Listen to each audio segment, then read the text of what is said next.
welcome to Around the 412. We are part of allsteelers.com and proudly presented by Crowworthy, where winners are serving winners coast to coast with sports, gambling, fantasy, and more.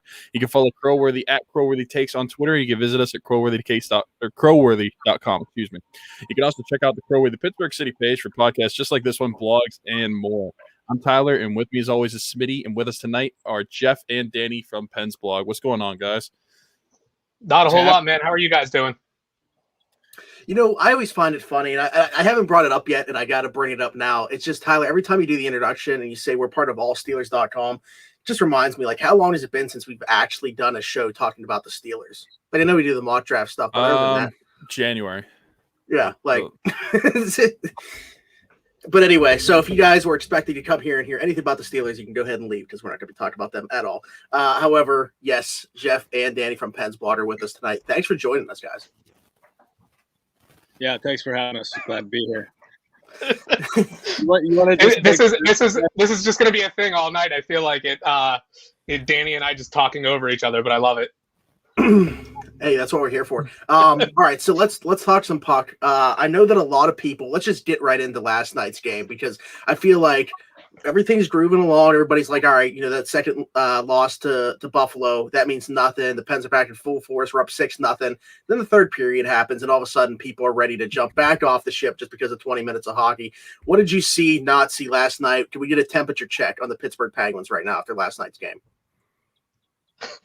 I don't look too much into it. I mean, you know, obviously Jari kind of had a rough go there in the third period. You know, there were some breakdowns in front of him and everything, and that sort of stuff happens. I mean, when you're heading into the third period up 6-0, it's kind of hard to want to play hockey at any level or any sport at that point, you know.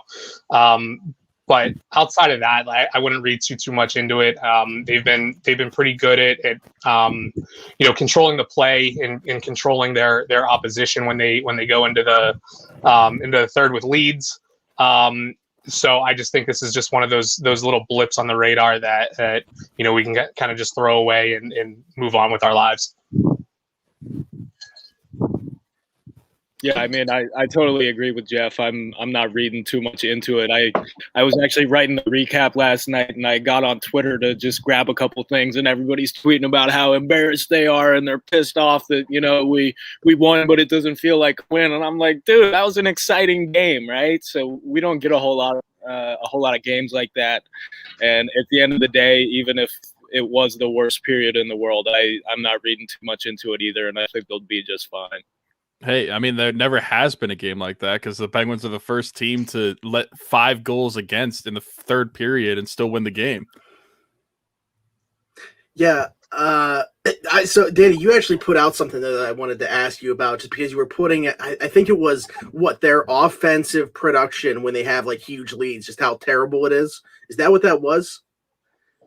Yeah, so that was a heat map of the Penguins' offense at 5v5, and basically the conclusion you can draw from that is that they don't shoot anywhere near the slot or the front of the net when they are up a goal or up 3 goals. It's basically just a bunch of point shots, and it's hard to tell exactly what type of shots they were, but I would assume a lot of the ones from, you know, near the boards and everything are a lot of those one and done you know, rush shots that don't result in anything. And this isn't just a small sample size, right? Is that for the whole season that's for? Yeah, that's for the whole season. And each like game state has varying degrees of the size of that sample. But at this point in the season, there's enough, you know, that we can start to draw some conclusions from it. Yeah, going back to last night's game, I mean, Geoff, when you started talking about it, the first thing you mentioned was Tristan Jarry. But do you think that there's going to be any reservation there to throw him right back in tomorrow night? Do we see Casey DeSmith? How does it shake out, being that also coming up we do have a back-to-back Saturday and Sunday? Yeah, I mean, I think, you know, you'll probably see DeSmith this weekend. You know, the thing with Jari, man, he's been really good after getting pulled in effectively. I mean, you can look at last night as being a game where he basically got pulled, right? Like he got shelled for those 6 goals, and that's all well and good. But you know, he I think above all else knows that you know, he probably needed to be a little bit better on a couple of them. And He's been a guy that can bounce back in the next game, and I would expect to see a pretty good performance out of him, tomorrow night. He also needs to chill out a little bit whenever he's trying to score an empty net goal. Like, dude, I get it. You want to score, but there's absolutely no way that can cause a goal, and it did. I mean, he was definitely lunging. He was lunging for the puck to score. Everybody knows that. Yep. Yeah, it's one of those things, like, at that stage in the game, after they just came back and made it a 2-goal game, just stay in the net, buddy. Like, you don't need it. You don't need it. You got plenty of hockey in front of you. You might score one eventually, but just stop the next one, man. Yeah, I mean, I'm all for goalies shooting for the empty net, but after you've had the period that you've had, your ass should be parked in the crease. Somebody else shoot at the puck, pass it to him, and then let him shoot. Yeah, exactly. With the type of goals that were going in, I wouldn't even want any of our guys to pass it to him. Don't even go anywhere near the crease. I'm being facetious there. Okay, but we weren't going to bring you guys on and not talk about Jeff Carter pretty much as soon as possible. Danny, I know that take was said about 5 minutes after you woke up, but I think just based off that, you guys were on opposite sides of the spectrum. Initial thought on this deal. So what's your, I would say what are your thoughts, early return on investment, Jeff Carter, but I think that I have a pretty good idea of what Jeff's thoughts are. So Danny, I'll let you start on this one. I've been extremely pleased with his performance so far, and just going back to when I woke up and first saw that trade, I took about 2 minutes of doing some research before I decided that was a real bad deal. So that's probably a lesson for all of us there when we want to jump to those conclusions. But I've been really impressed, especially with his skating. I did not expect him to be able to move around that well, especially for his age. And, he's been shooting the puck a lot. He certainly doesn't have as good of a shot as he did back, 10 years ago, but he's shown that he's going to be able to bury a couple pucks. And so far, he's been able to drive play pretty well, too. Jeff, I want to jump in here before you give your thoughts on this, just because going back to, what you put out, Danny, that graph with the 5-on-5 lack of offense when they have these huge leads, based off the style that Jeff Carter plays. Now, he can't change that on his own, but you would think that he would improve that area of play, correct? Yeah, I would certainly think so. And he's not, like you said, he's not going to be a guy that, single-handedly is going to turn that blue map red, but it certainly is. He's something that he provides something that the Penguins don't have a lot of right now. All right, Jeff, tell us about your dad. Yeah, and so Danny obviously just touched on it. The skating is a huge thing. You look at where his shots are coming from, even before getting to Pittsburgh, and they were coming from that kind of Royal Road area of the ice. And outside of the Crosby line all year, they really had a lot of trouble getting to that high scoring area of the ice. Through the bottom of the lineup. So adding someone like that alone, I think makes it worth it. You've seen it the past couple of games. His skating's, really been on display. He can really burn down the wing, and drive to the net more so than probably anyone else on the team right now, outside of maybe Brian Rust. He's pretty good at those little power moves that kind of get him to where he needs to be. I was talking about this with Wes Uller on Friday, but I did a little back of the napkin math on Carter and his expected goals and everything like that.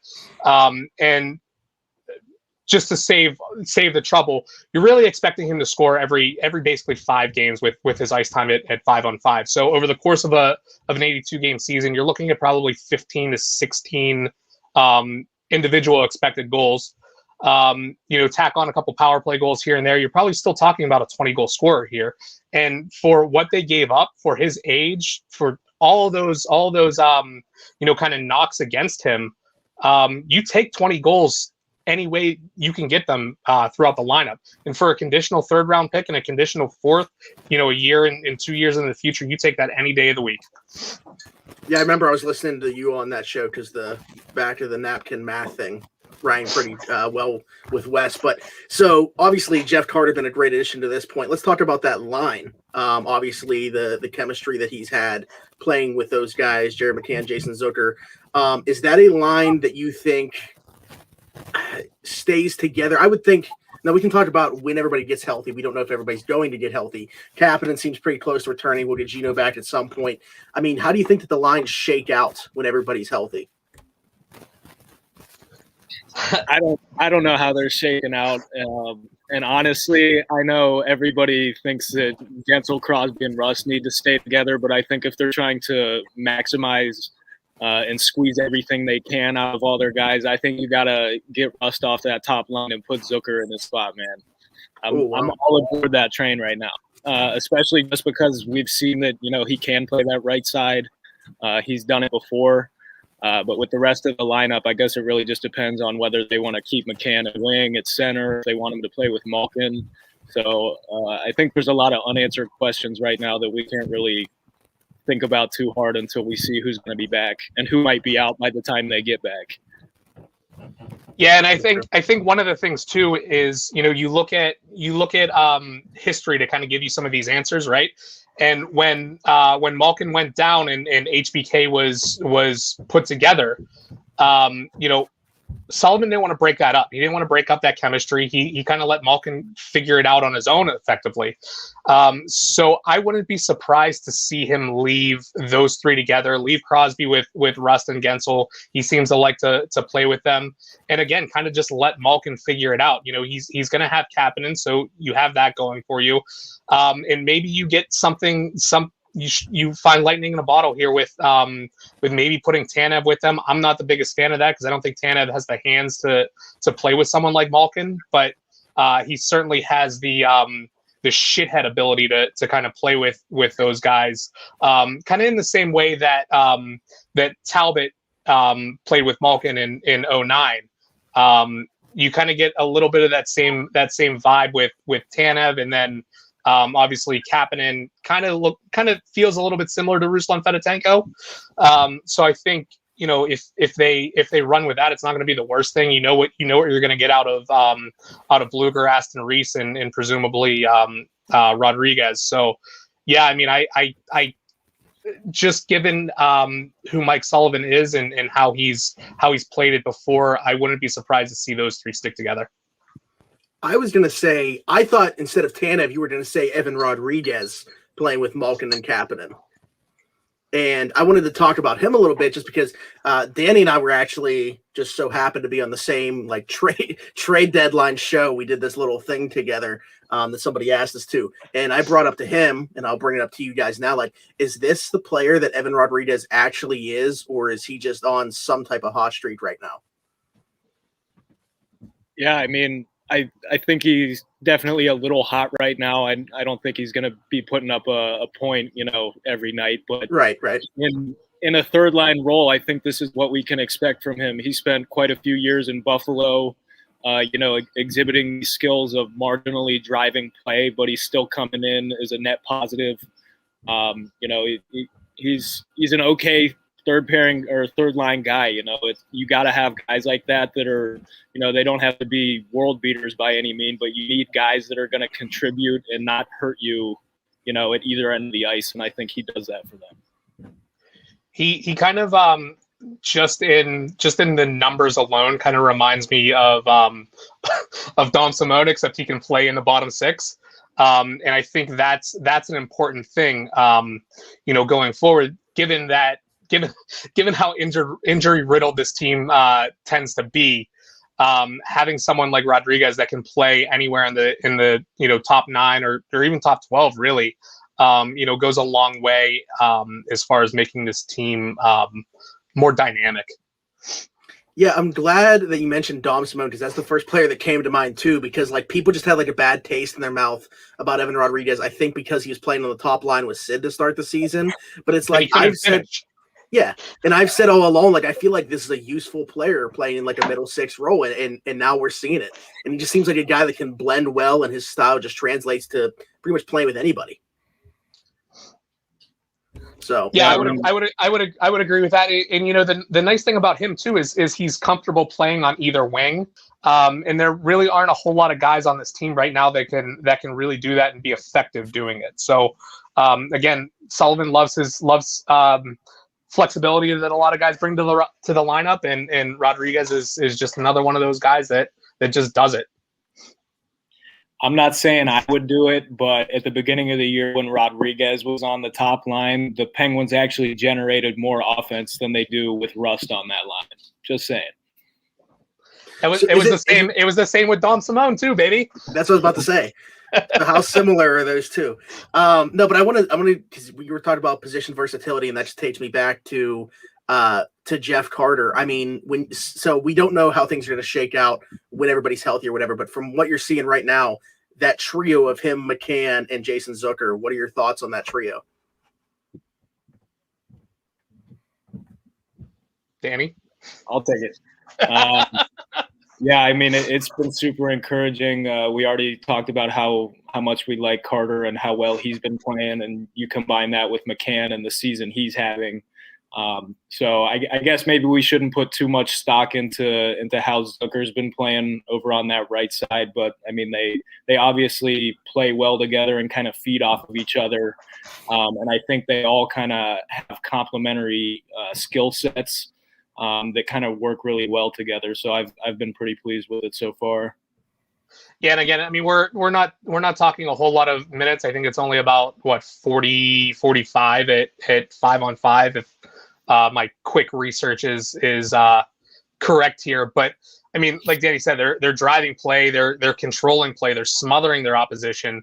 They're not having any trouble scoring goals. I think the nice thing too is I know the intangibles get talked about a lot and maybe a little bit too much, but just the leadership that Zucker and McCann are bringing to that line, just in helping get Carter going and really get him into the system and playing the way that he's playing, I think is going a long way for the productivity. And really, I mean, if they come anywhere close to keeping this up, I mean, they're going to be a problem for a lot of teams going into the playoffs.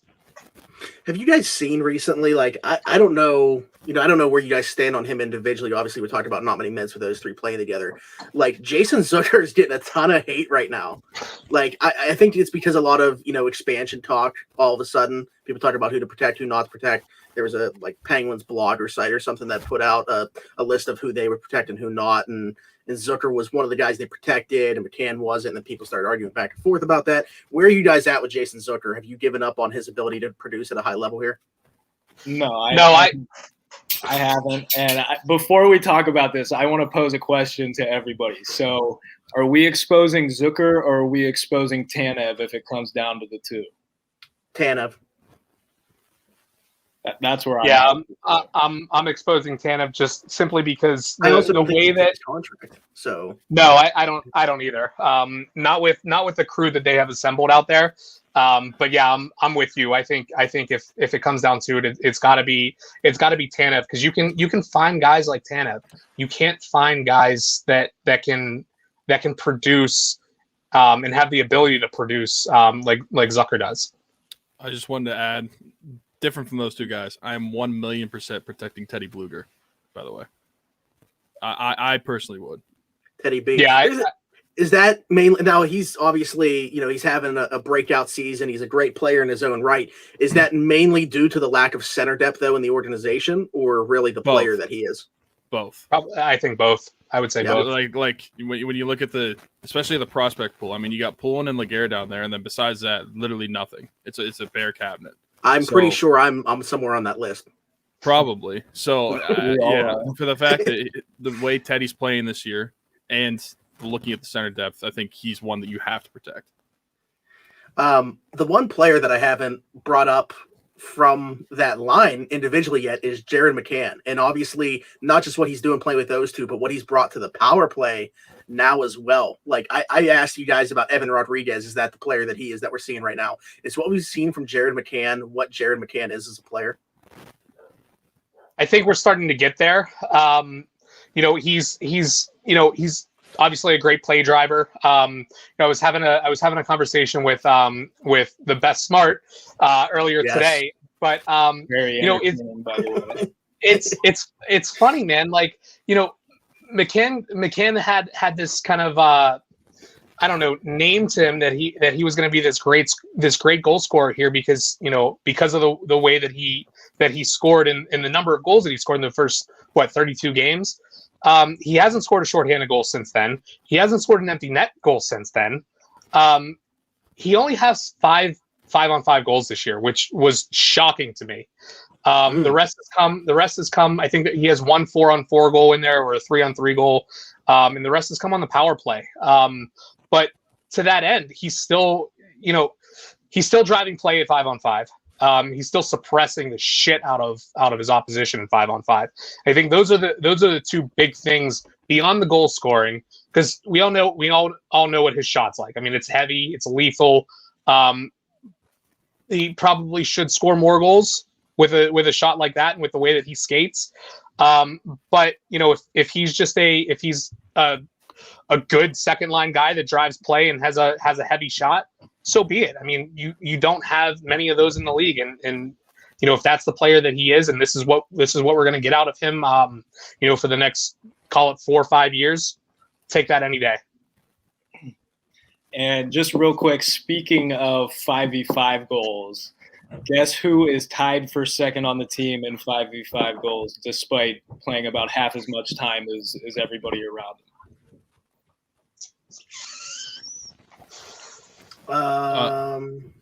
Zach Aston Reese. That's what I was about to say. Oh, nope. Half as much time. I have no idea.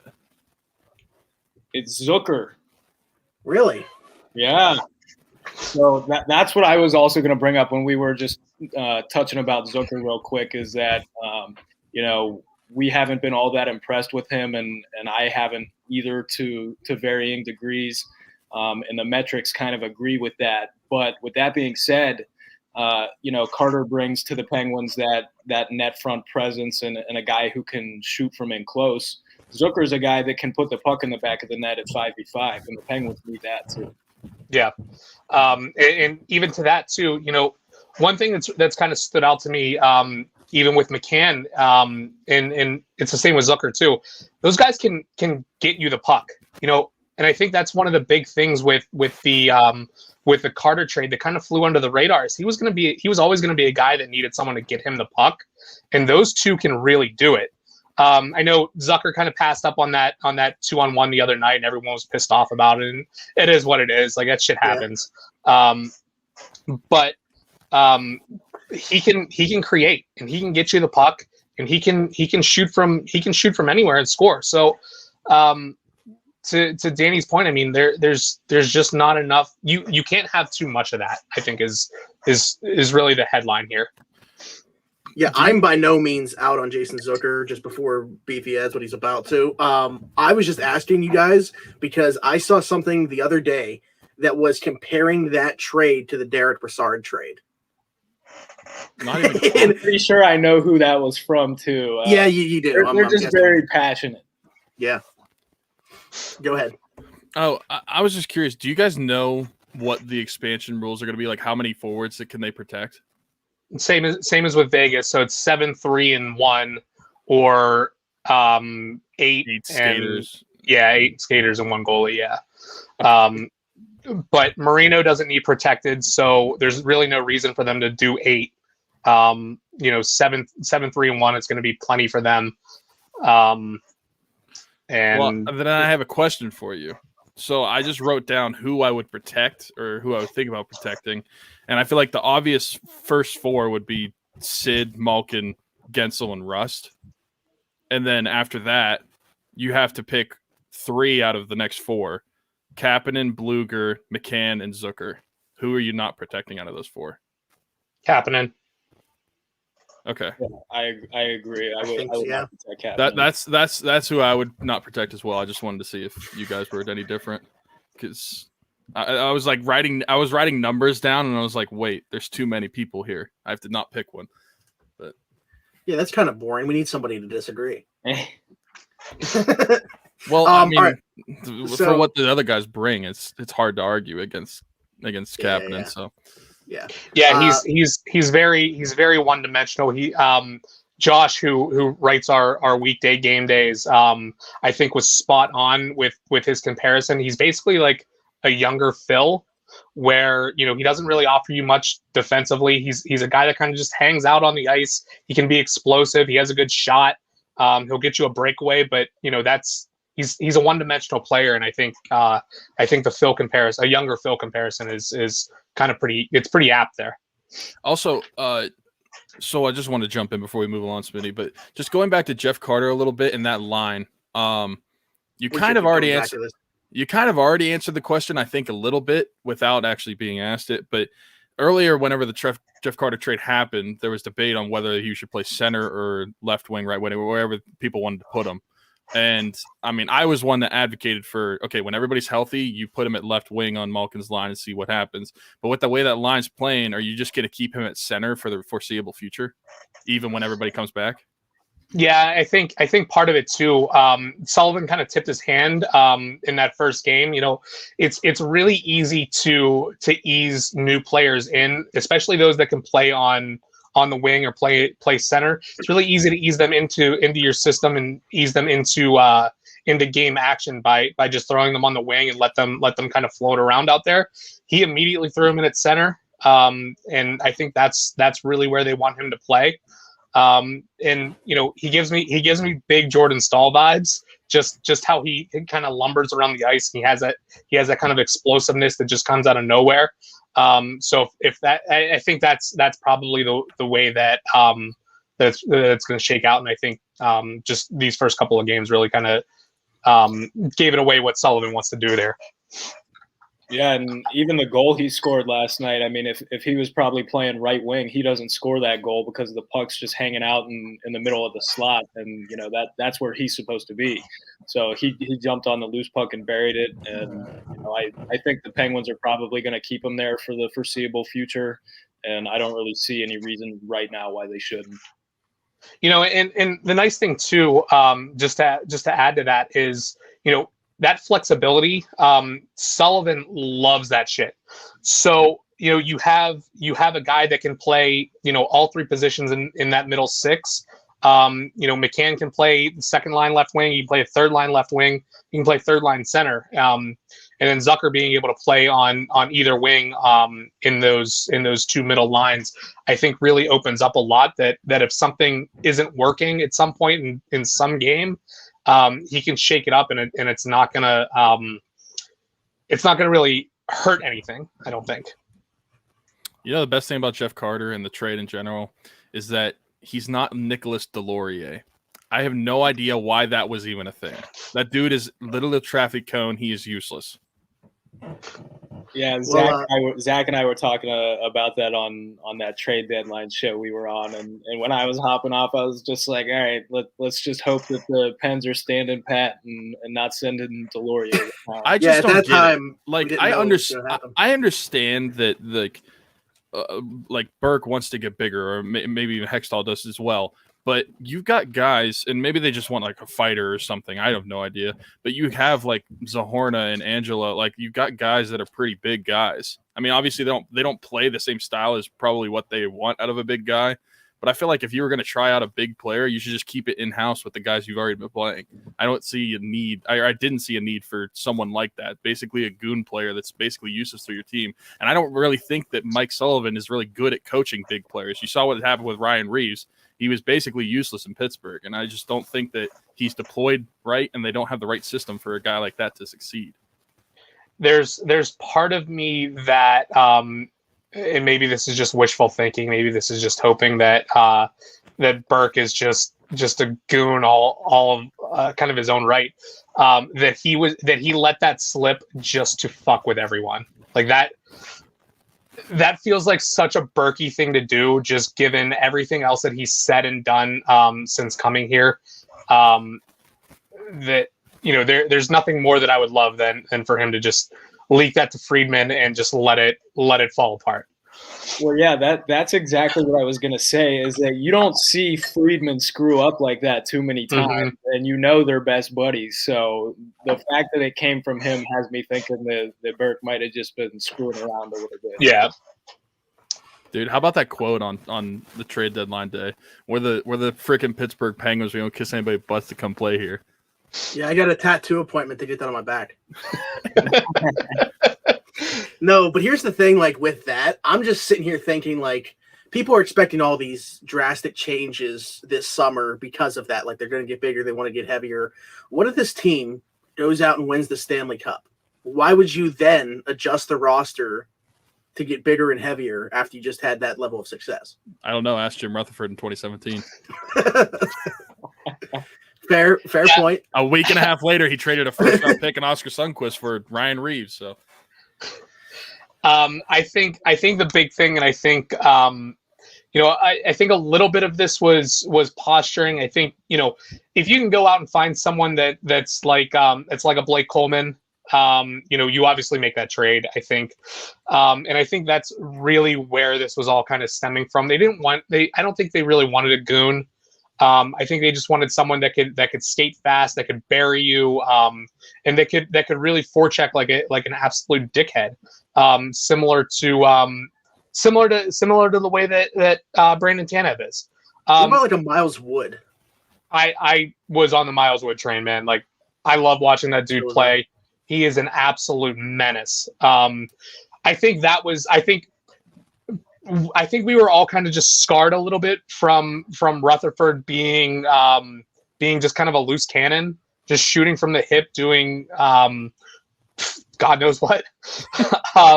So I think that played a little bit more into it than I think anyone really maybe realizes.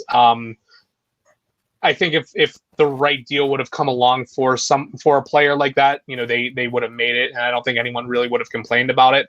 I don't know that they were actually, really after, a big non-skating, heavy hitting, just goon guy. I just the way that this team had played over the last over the month leading up to it, there was no way that anyone in their right mind would have thought adding someone like a Reeves type or a Delorier type was ever gonna benefit this team. Yeah, that's my thing. If you're coming to the Penguins, you have to have some sort of offensive skill, or else you're just not going to fit in. And that includes like the third and fourth line. Like those guys have to be able to score as well. So just if you're getting a big player, I have this argument all the time with people that want big guys or want big West Coast style hockey, is that if they want to play on your team, fine, but they have to have at least some sort of offensive production and offensive skill. Otherwise, I find them useless. And I relate it to the NBA. If you can't shoot a 3 nowadays, you're probably not on the court. If you have no offensive production, you shouldn't play for the Penguins or in the East for that matter. And I always say, like, not everybody is Tom Wilson. And as much as everybody wants to hate Tom Wilson, and believe me, I hate him. I hate the things that he chooses to do, how he plays. But he is literally the perfect combination of skill and big and annoying and just get under everybody's skin. And I think everybody would be lying if they said, yeah, I wouldn't want Tom Wilson. I would love him on the Penguins. But and before that, it was Brad Marchand. Like everyone would have killed to have Marchand on their team, regardless of all the dirty stuff that he had done earlier in his career. Yeah, like I can't stand him, but would I take him? Yeah, I would. All right, so let's go to the back end now. I want to see what we can do if I just give you guys a topic and see where we can go with it. The Mike Matheson, Cody Ceci pairing. There it is. That's the topic. Yeah, so it's funny. They've actually both gone on, I don't think they're point streaks, but they've both got like 10 points in their last 11 or 11 points in their last 12 games. And it's funny how that happens because so many people like to evaluate how a defenseman is playing off of their point production. And obviously it's great if a defenseman is helping out and, getting on the scoreboard a little bit. But as of a couple weeks ago, they were actually rocking like a 60% expected goal share as a pairing, and it was like a 250-minute sample or something crazy like that. And since they've started putting some points on the board, slowly but surely, that expected goal share has been dropping a lot closer to 50%. And they're still above water right now, but I personally don't think they've been as good as they maybe were 2-3 weeks ago. Yeah, points always tend to. It's the same thing with Zucker too. Points always seem to, make the player evaluations live or die just with, the bulk of the fan base, and there's some value in that. I was actually prepared for this. So I've been looking at the Penguins defensemen just based off or starting from March 6th, because that was when Dumoulin came back. That was when the pairings kind of got sorted out. They're just across the board in terms of the share of shot volume. They're the third pairing. I mean, that's fine. They're above 50% across the board. They're not getting crushed anywhere. So that's at least a positive, and that's kind of what you want to see out of guys that have the history that those two do, just in terms of usually spending the bulk of their time in the defensive zone. I think just CeCe's ability to kind of read the chaos that Matheson's going to bring to the table on a shift by shift basis kind of makes them a nice little pairing. But again, I mean, if that's your third pair, there are bigger problems on probably 20-25 teams in this league that really outshadow those guys. Yeah, I don't know. I guess it's, to your point, the points start to shadow everything else, if you will, because I don't know. Like, are you guys on board? Where would you be? How do I want to answer this question? Cody Ceci, would you be on board with them bringing him back for like another year or two? Do you see him potentially as part of like the future? I'm not bringing him back for 2 years, and I definitely don't consider him part of the future. Okay. I think a lot of people really expected him to be Jack Johnson, and because he's not, everybody's like, oh, okay, like he's really good.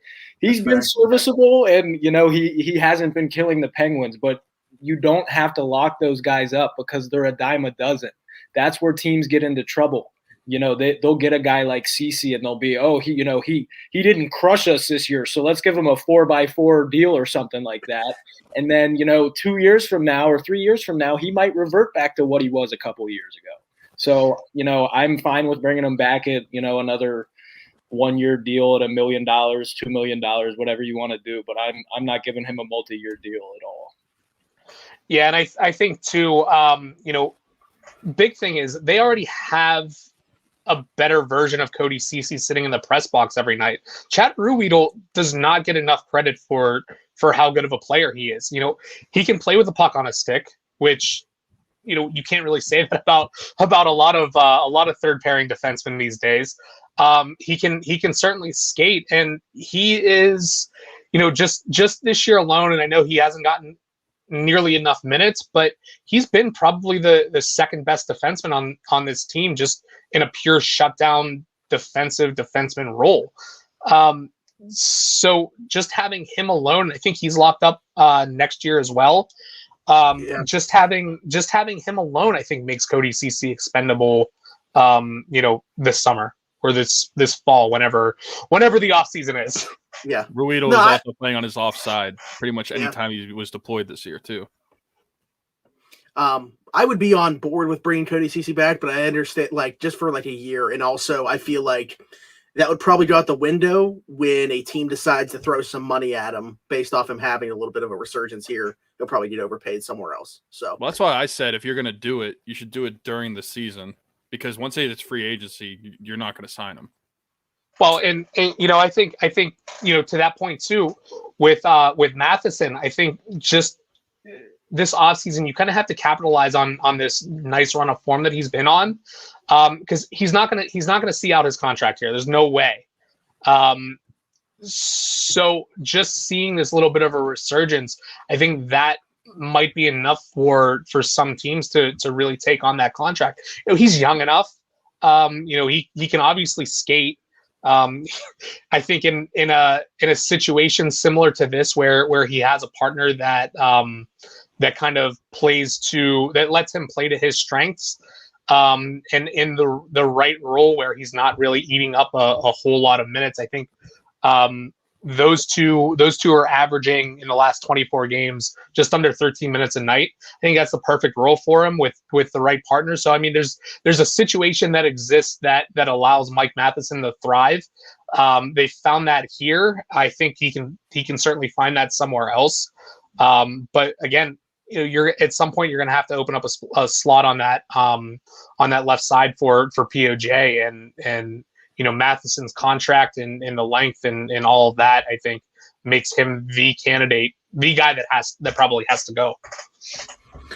Well, it's interesting. That's a good segue then, because, well, at least the last topic I have, I don't know if Beefy has anything else, but wanted to bring up Marcus Pettersson, who I feel like has kind of become, because people not being able to see what Cody Ceci, Mike Matheson are due to them all of a sudden starting to produce points, he's kind of become the whipping boy for that defensive unit, if you will. Where are you guys at with Marcus Pettersson?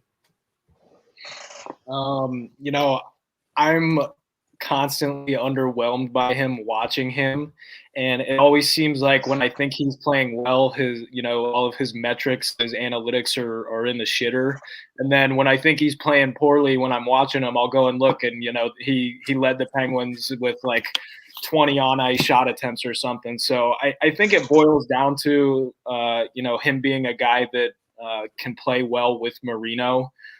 Marino's a guy that, even though he's not much of an offensive guy, he likes to have the puck on his stick.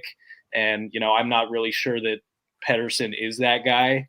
So, I see them as a solid pairing together, but at the same time, I don't really see Pettersson as somebody that, needs to stick around. I more so see him as a guy that's going to be, average both ways.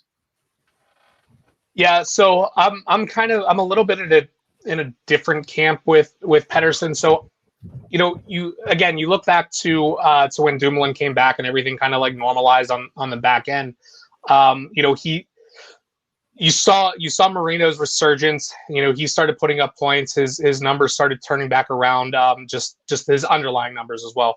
But those two together, they're the best shutdown pairing that this team has. They're giving up just under 9 shot attempts relative to the rest of the team, which is outstanding.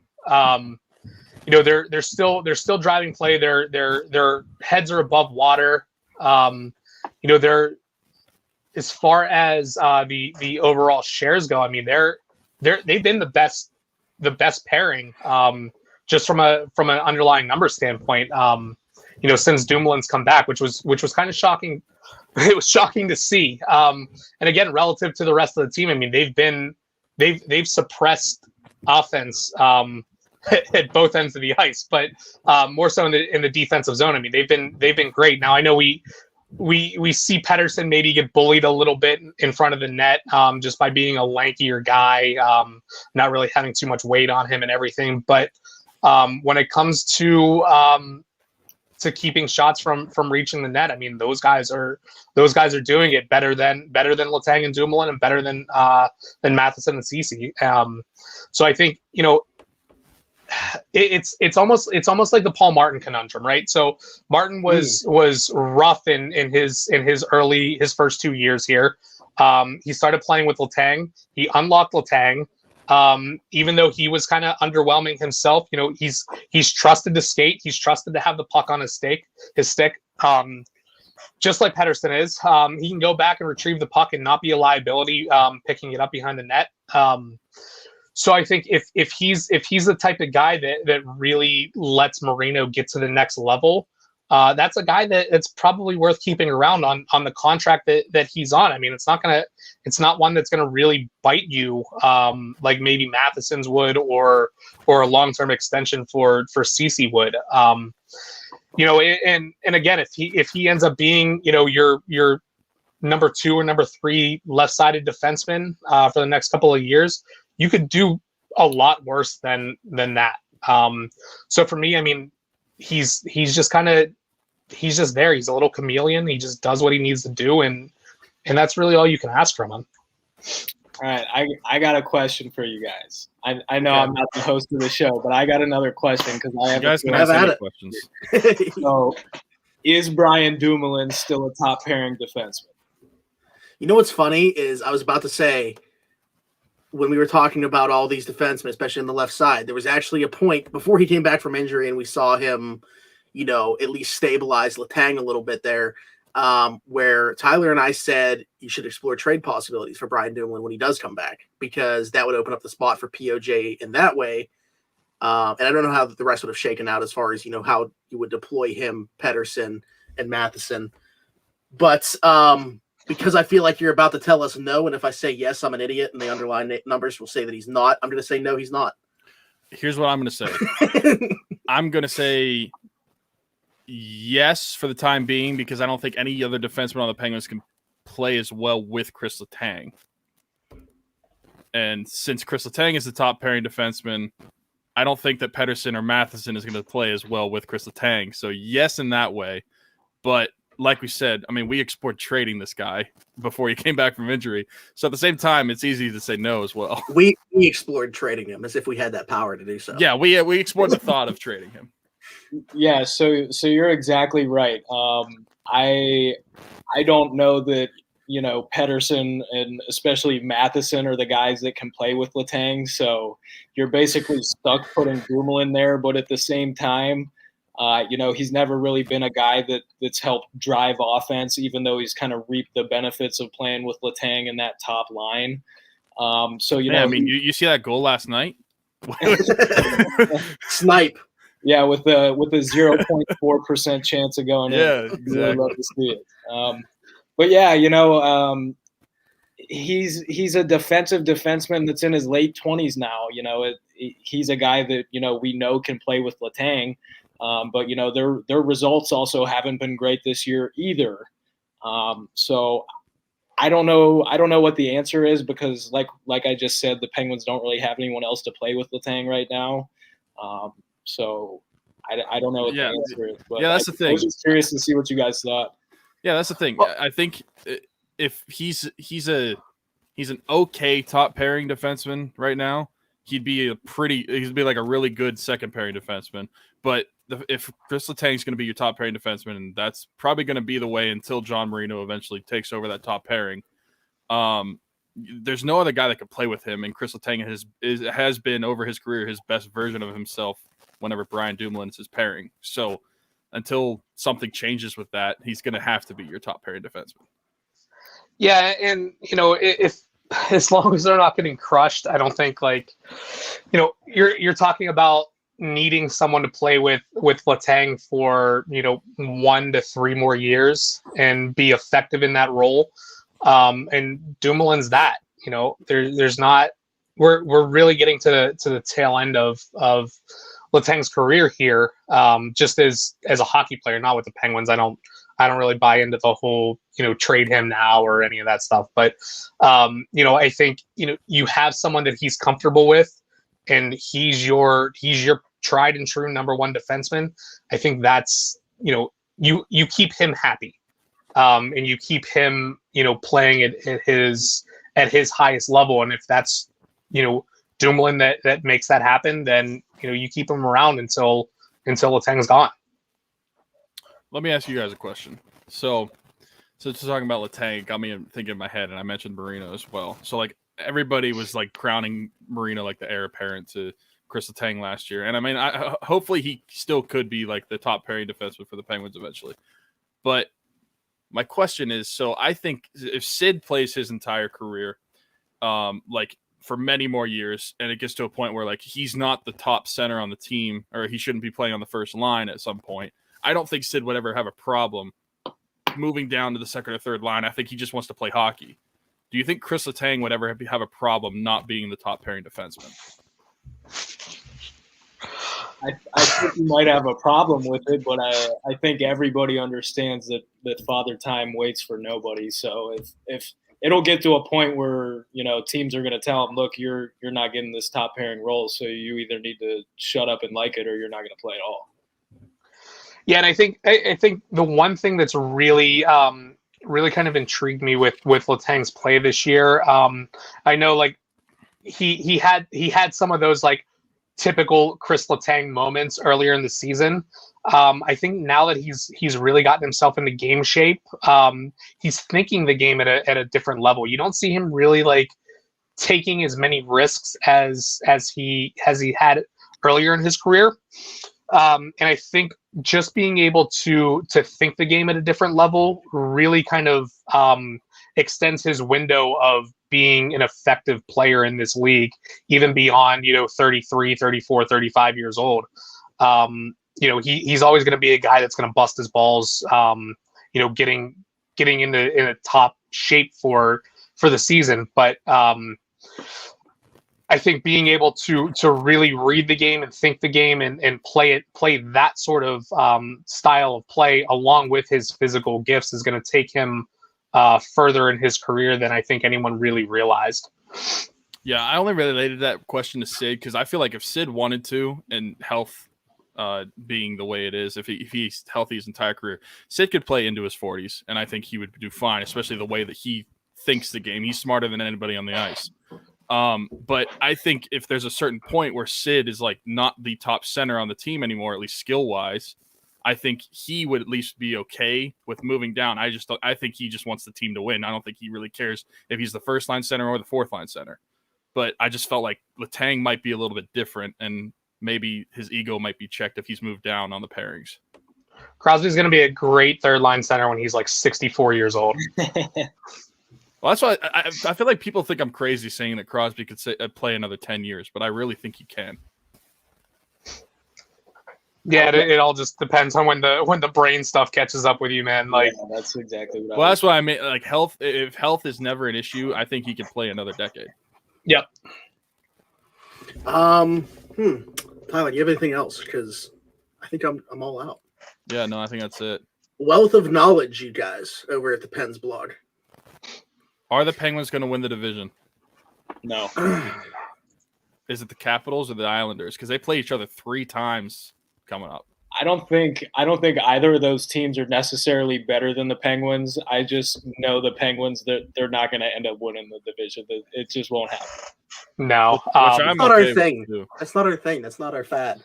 No, I did see Hockey Viz's point projections this afternoon, and the top 4 teams in the East are all supposed to finish within like 0.8 points of each other or something ridiculous. So it's going to come down to the final games of the season.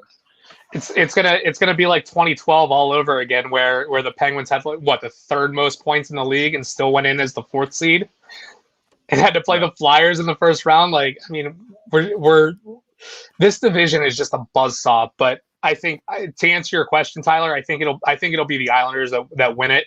I think they're just that much better than the Caps. The Caps don't scare me. Caps don't really do much for me. I've been saying that all year, and I don't understand it. I thought coming into this season that the Caps were probably the 3rd, maybe 4th best team in the division. I had them not making the playoffs because I thought Philly was going to be better. Yeah, I thought Philly was going to be a lot better too, but yeah, I think Washington. I honestly wouldn't be surprised to see Washington fall to 3. I know they have some points banked and everything, but like you guys said, they have to play the Islanders 3 straight games. They still have 2 games against the Penguins. I think the Penguins top to bottom are a better team. And I think getting down, they play them I think in the last week of the season, maybe, if memory serves. And I think that's really when the Penguins usually, hit their stride heading into the postseason. So I think, if they take all 4 against the Caps there, I think you could really see the Caps drop to 4 or drop to 3 rather. They could drop to 4 too, because fuck man, Boston's playing some pretty good hockey. Yeah, they've won 5 in a row out of nowhere. I was looking at the standings this morning, and I was like, "What the hell is Boston doing right there with everybody?" And they've got a couple games in hand. Hello, Boston. Would you like Taylor Hall? It's always like, oh yeah, well, if Boston wins their games in hand, look at where they could be. Well, now they're winning their games in hand. Yeah, for sure. Yeah, Geoff and Danny, you can find them, of course, their work at the PensBlog. That's at PensBlog. Also, you can find them individually on Twitter. Danny is at Shirey Irving. I've brought up his Twitter name on here about 5 times, probably without him knowing because it's my favorite on Twitter. And then Geoff, I like saying your Twitter name as Geoff with a no instead of Geoff with an O. Whatever you want to do, man.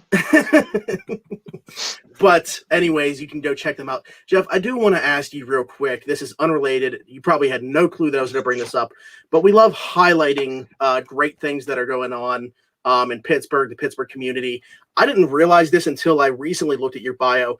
What is the deal with this Costumes for Courage thing? Yeah, so just to give you guys a little background, my niece was going through chemo treatment from basically 2019 until just after pandemic shut everything down. So what she did for each treatment, and she was 5 at the time, she would wear a different princess dress to each treatment, and it really just like kind of brightened the mood around children's. Like everyone knew that Princess Lily was coming in for treatment and everything. They were all excited to see what different dress she was going to wear. So we wanted to take that and kind of just capture it and kind of give that back. So we started Costumes for Courage. We got our 501c3 paperwork back like the day that COVID shut everything down. So, so it's been kind of a little bit of a tougher journey than most for us. But basically, what we do, we take donations, we take new, unopened, unused costumes, and then parents of children going through just life-changing treatments. We will ship them out, whatever costume they request that we have. If we don't have it, we'll buy it, and we ship it out to them so they can kind of have the same courage and kind of just joy that Lily brought to every treatment, just to kind of brighten the mood and kind of give them that little bit of a shield to take them through whatever they're going through. It's been a journey for us. We've finally started to pick up. I think we've sent out close to like 130 costumes to date, just within the last, call it, year, to 3 or 4 or 5 different countries, 27 different states. It's just something to give back, man. Like we're all going through some stuff. But it's just another way to help out, I guess. That's awesome. I love that. Yeah, I wish I would have found this before, but yeah, I saw that. I was like, I gotta bring that up. I mean, we got to talk about it at least a little bit. I don't know if it can help you guys get any more exposure, talking about it a little bit on here, but we definitely want to help out. So I'll reach out to you after this because I want to find out a little bit more about it. But yeah, sounds good, man. But we can't thank you guys enough for coming on. We're gonna have to do this again sometime. Maybe like a little playoff primer or something. We'll get you guys back on here and talk some puck. Perfect. Yeah, I'd be more than happy to join you guys again. And I'm glad Geoff and I could finally talk with each other. We've been Twitter buddies for a long time now. Oh, wait, really? Yeah, you guys brought us together. This is the first time we've ever actually talked or seen each other. So, oh, that's awesome. That's amazing. I did have to do one with Gooey just to teach him how to use our site, but he's been outside. I mean, obviously, like Josh and Rez, I see pretty frequently, or at least as much as I can. So yeah, this was cool, man. For sure, love it. Look at us. We're bringing people together over here. All right, boys. We can't thank you guys enough. Again, you can follow them at all their work at PensBlog. You can follow their Twitters, Geoff with an O and at Shirey Irving. Thanks again, guys. We'll talk to you next time. All right, cheers. Thanks, boys. Yep. Thanks, guys. We'll see you. Yep. Okay. Let me raise my chair. And Danny. Yeah, bring the chair back up. Oh, man. I was sitting low. Holy crap. Yeah. So nice we're going to talk we're going to talk a little bit about the Pirates. I'm going to play you guys a little 30-second clip. We'll be back. Not too much stuff to talk about, really, but the team, maybe not as bad as we expected this year.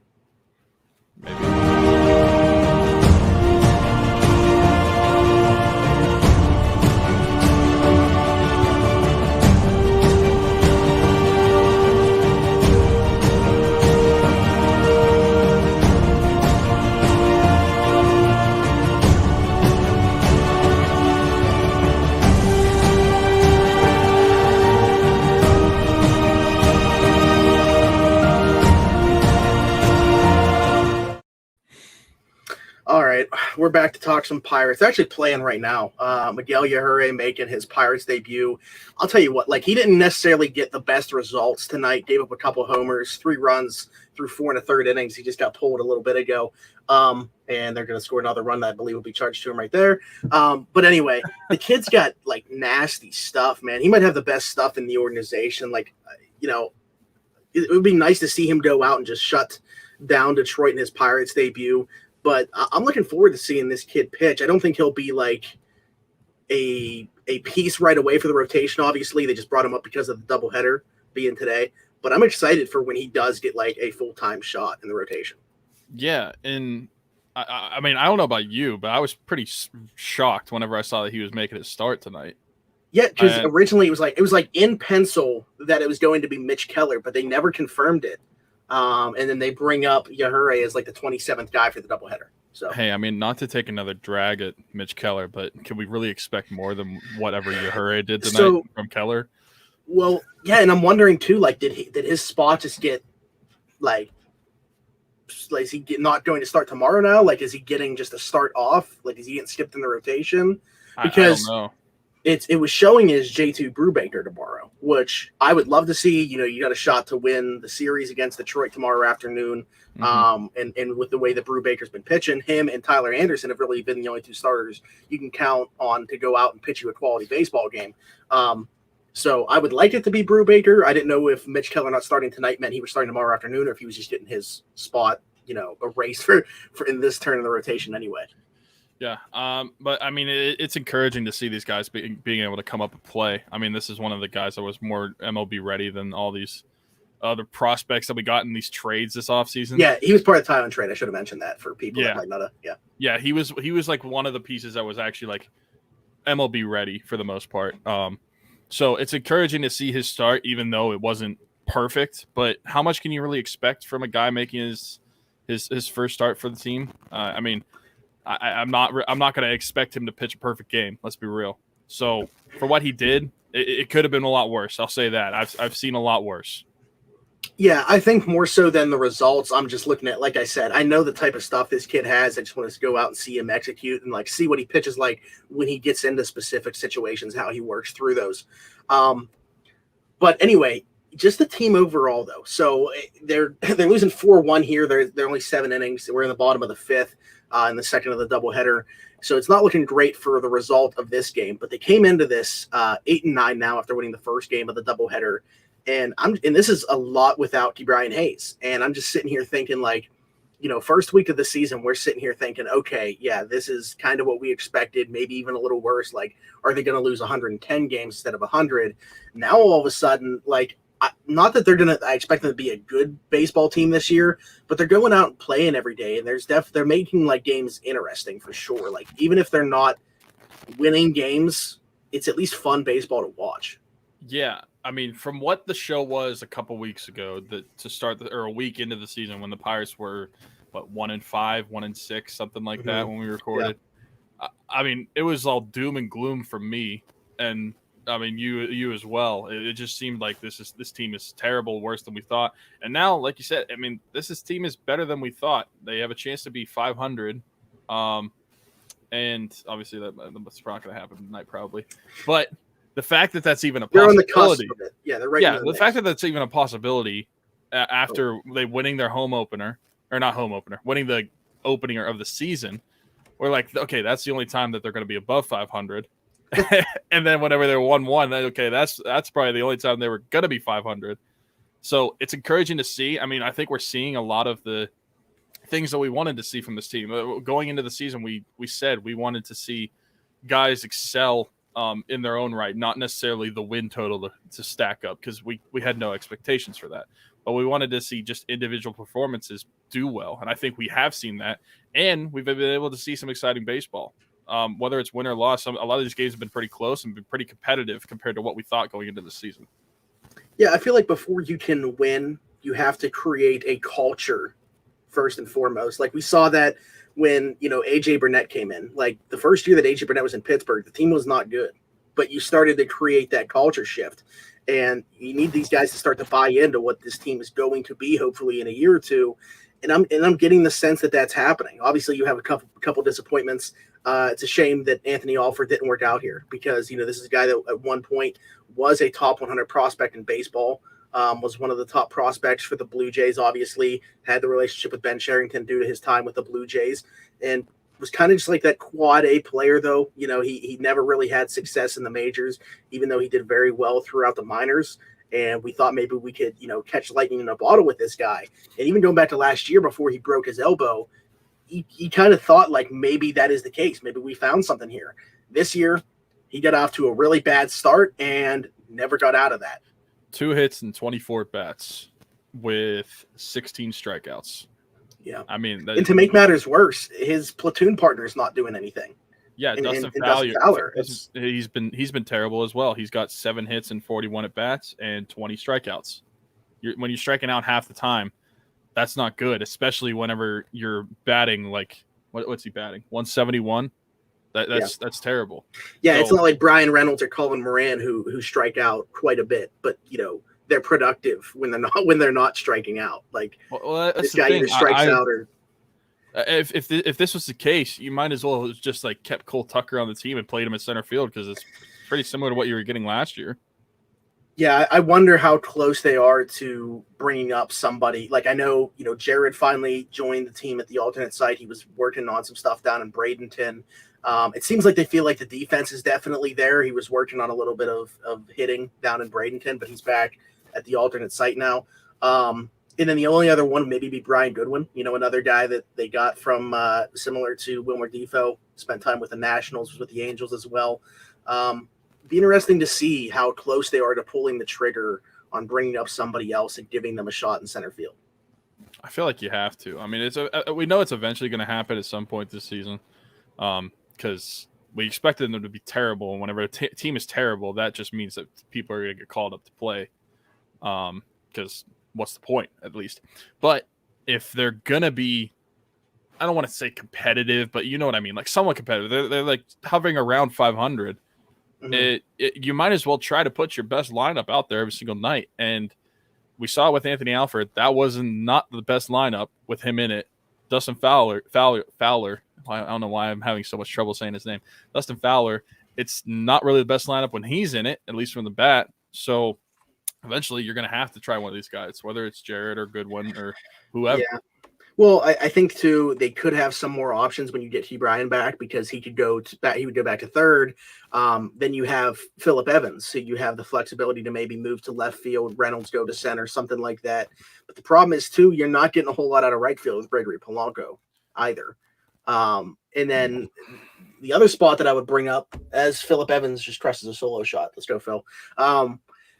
The other spot I want to bring up is shortstop because if people are paying attention, Eric Gonzalez, when he's played, has been very productive, and Kevin Newman has not, to put it nicely. We knew the defense for Eric Gonzalez was going to be good when he came here. It was just the batting. We didn't expect much from it, especially after last year. But in this year, it's been really good for Eric Gonzalez, and this is also why I say the preseason baseball. Does it matter? Yes and no. For established players, I really don't think it matters much. You know why? Kevin Newman was batting over 700 in preseason baseball. You know what he's batting now? Let me tell you. He's batting 172. So where's that 700 batting clip?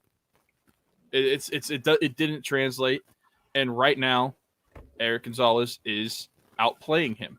Eric Gonzalez has 14 hits. He's batting 280. His on-base percentage isn't amazing. It's 294. You want that to be a lot higher with your batting average where it is. But he's got 10 RBIs. and he's got a home run. He homered last night, so compared to Newman, I think it's a clear choice who is playing better right now and who should be in the lineup every day.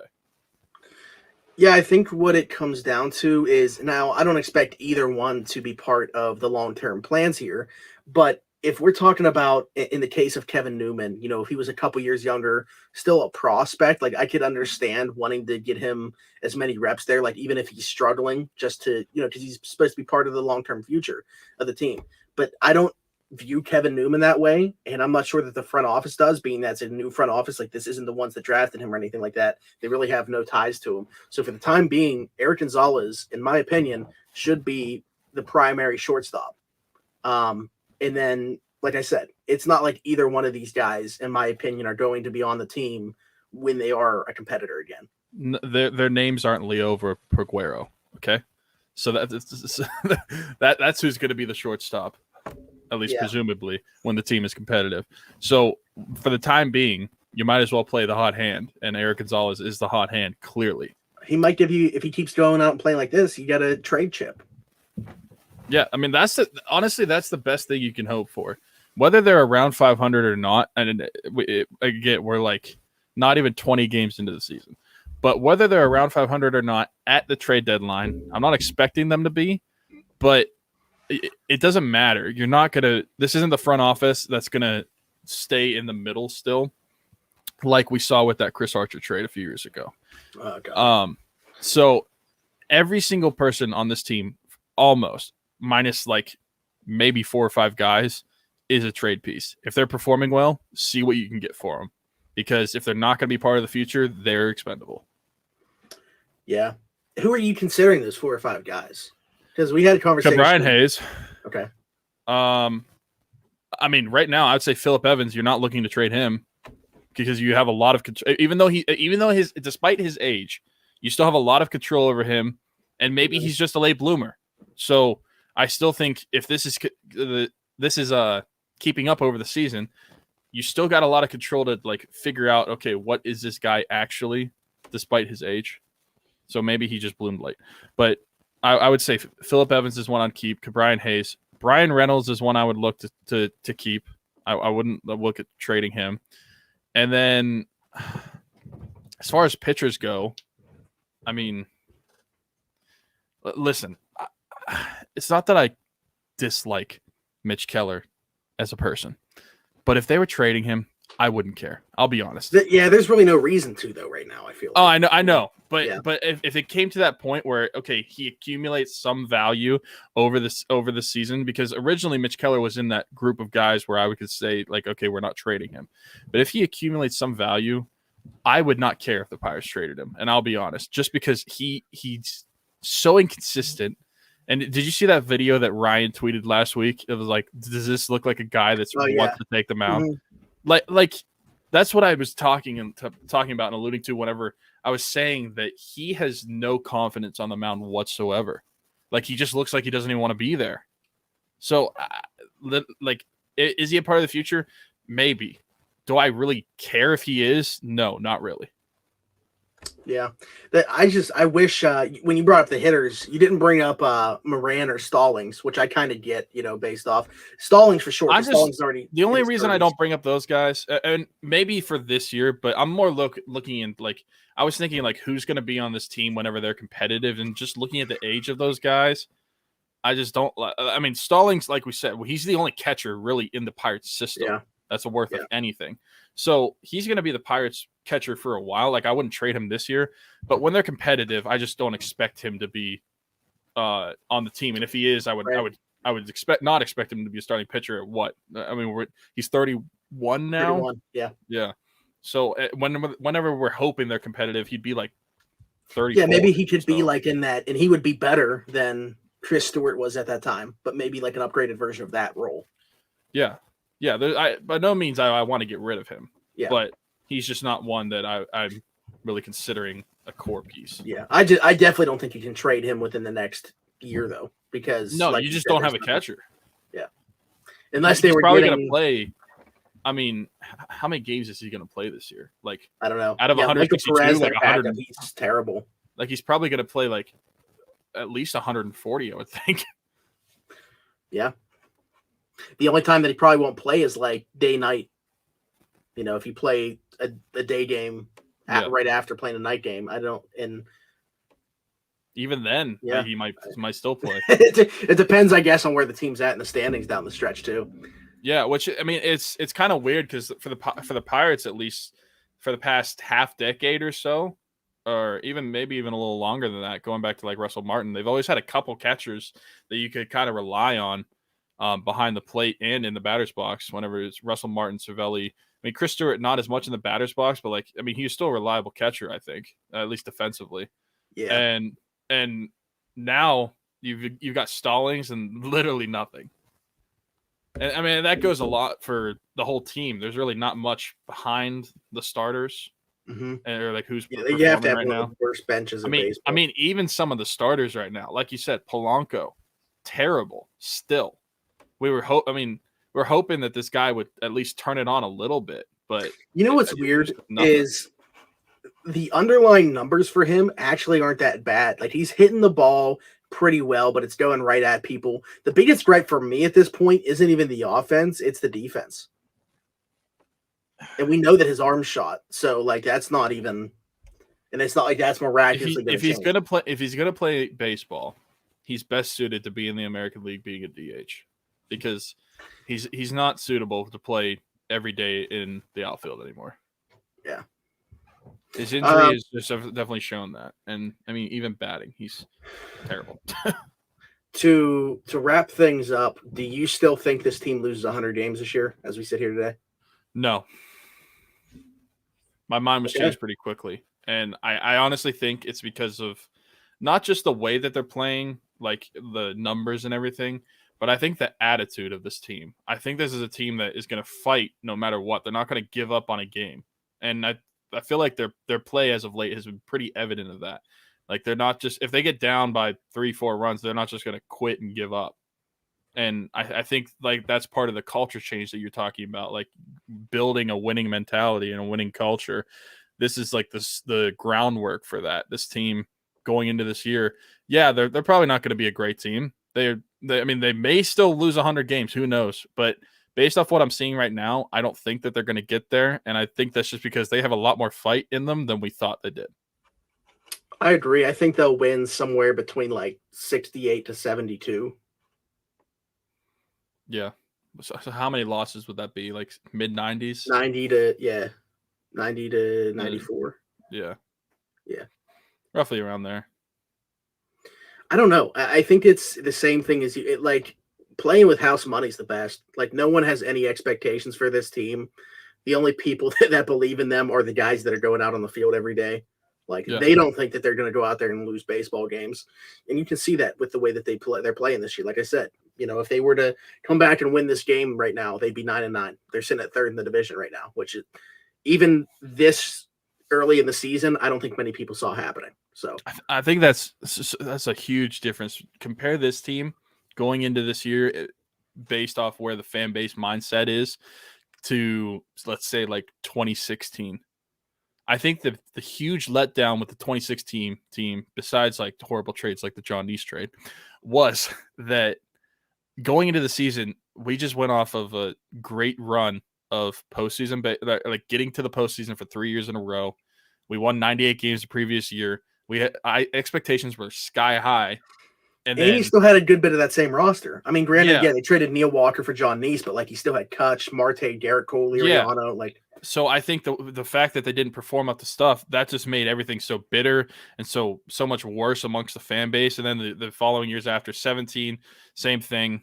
And then the year after, they trade Kutch and they trade Cole, and somehow they still nobody remembers nobody remembers they won. They were over 500, but I just think that with this new front office, the culture that they're changing, and I think the approach they made very evident this offseason by trading Bell, Tyon, Musgrove, is that, okay, listen, we're not expecting to be good. I mean, they're not coming out and flat out saying this, but they're basically saying we're not expecting to be good. We're kind of in a rebuild right now, and we hope you guys will stick with us through all of this. And I think that the fan base has kind of got with that, at least for the most part. I don't see really too many fans expecting this team to be good, really complaining that they're rebuilding. I think this is what majority of people wanted to see for the past 3 or 4 years.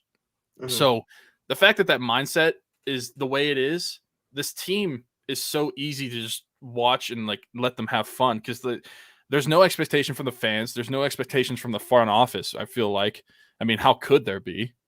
And so I just think it's really easy for these guys to just go and play for themselves. Yeah, I mean, I've said it so many times. Like, is Derek Shelton a good manager? I think that's still up in the air. We won't know that until this is a team that's ready to compete. There is some stuff that he does in game, even right now, that you question. But I think from a building the culture standpoint, he's the right guy for right now. Now, down the line, when we're in a position where they should be competing, that's when we're going to find out how good of a manager he is. But just in terms of, relationships with people and building a culture, I think he was the right guy at the right time for this team. Yeah, I mean, even listen, I gripe about Mitch Keller a lot, but even after that start that we saw, where he won the game, and whenever he came out, just seeing the video of Shelton coming up and hugging Mitch Keller and like basically reassuring him, letting him know like, hey, you did a good job, like you did your job.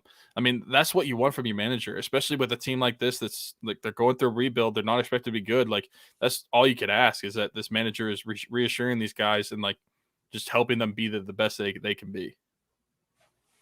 Absolutely.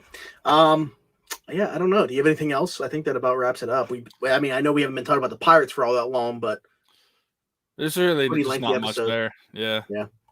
Hopefully Cabrian comes back soon. That's the next thing I'm looking for. Yeah, as far as like that goes, he's swinging the bat a little bit now. It seems like he's getting closer. He's going to be, I think they wanted to play like 2 or 3 like sim games or something like that or whatever. Did they ever announce like what the actual injury was? No, not that I saw. We knew it was a wrist, right? So, yeah. but they didn't say like whether it was like a sprain or anything. Yeah, I'm not too sure. I don't know. We'll see. Hopefully he comes back like later this week, next week sometime. But it's not a terrible idea, I don't think. At least, I'm not saying bet on them to win, but maybe take the Pirates to cover on the Vigid app. I don't know. I'm just saying. If you're wondering what I'm talking about, download the Vigid app. You can get it in the Apple Store, the Android. If you have an Android, the Google Play Store, whatever it might be. You can download the app. Use the word Crowworthy, CROW space WORTHY when you join. Reach out to us. Let us know you got the app, and we can get you in on around the 412 group. And we have our leaderboard set up, and it resets, I believe, once a month. I think it's like the once third a month day for us. It ranks on based on how you're performing, and the winner of the leaderboard will get a little bit of coins if they win the group, and so plus the coins you win for the bets. Yeah, and you get to brag to all of us of how well you're doing, and there is a 100% chance that you would be doing way better than me right now. I have been doing terrible the month of April, but it's making for a great May. I'm sure of it. Other than that, Keith's Barbershop, check him out. 180 Brighton Avenue in Rochester, PA. It's an old-fashioned barbershop. He's open 11 to 7 Tuesday through Friday and 10 to 4 on Saturday. Every Tuesday, he does $5 off for military personnel, first responders, and nurses. Again, that's Keith's Barbershop at 180 Brighton Avenue in Rochester, PA. I think that about wraps it up. I believe, and we'll put this out there for sure when we set it in stone, we are definitely going to be doing a live first round of the NFL draft, mock draft with our friends. We're targeting Sunday night. Hopefully I can put that out there pretty soon. We're just waiting on Nate. What a bum to tell us that. And if you guys don't know what that is, we each are assigned all the teams in the first round, and we're going to make picks on the fly. We're not going to do them before the show. And it's basically just going to be like a live mock draft sim of us making picks. Yeah, it was a lot of fun. When we did it that way last year, it was just the 4 of us because the one with Richie and Donnie, we pre-picked and then went on there just to like announce them and talk about them. So going to be interesting to see adding 2 more people into the frenzy, how it goes. But I'm looking forward to it. Probably do another pen show as well. But nothing going on Monday. We're not going to do another mock draft. So. We do have a mock draft show, or not mock draft show, a draft show coming up though. True. Yeah, you know what? Might as well play it one more time, and I'll show them the stuff one time.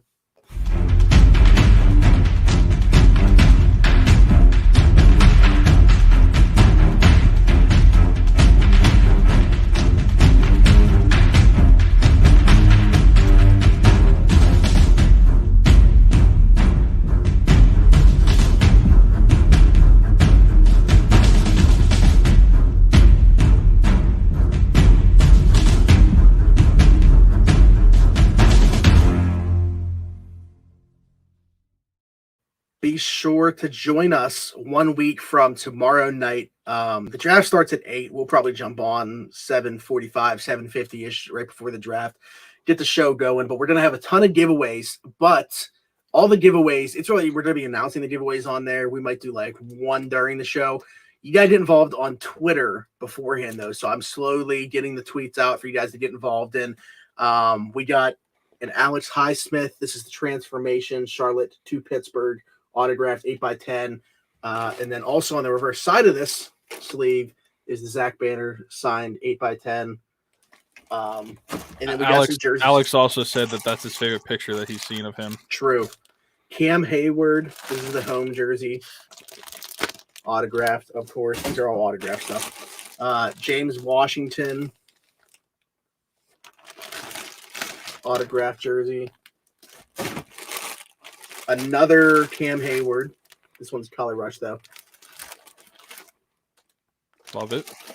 And then Kevin Dotson, part of the 2020 draft class. This is with the nicest number of them all. Yep. Look at that signature, too. I mean, kind of just straight to the point. Yeah. Looks like my signature if I was to write Kevin Dotson. Yeah. But we hope to see a lot of people join in for that. It's going to be a lot of fun. Inspiration. Big shout out to Pat McAfee. The Pat McAfee Show's Super Draft Special, or whatever he called it. It was a real long name last year. It was a ton of fun and inspired me to want to do this year. So looking forward to it. Hope a ton of people will join us. We also have, don't we have a giveaway on our Twitter for picking the first round pick as well? Yeah.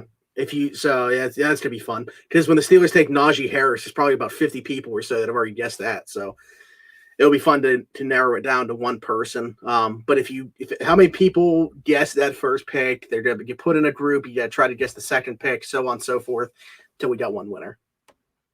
At least we have a first round pick this year. We don't have to wait. Yeah. Mm-hmm.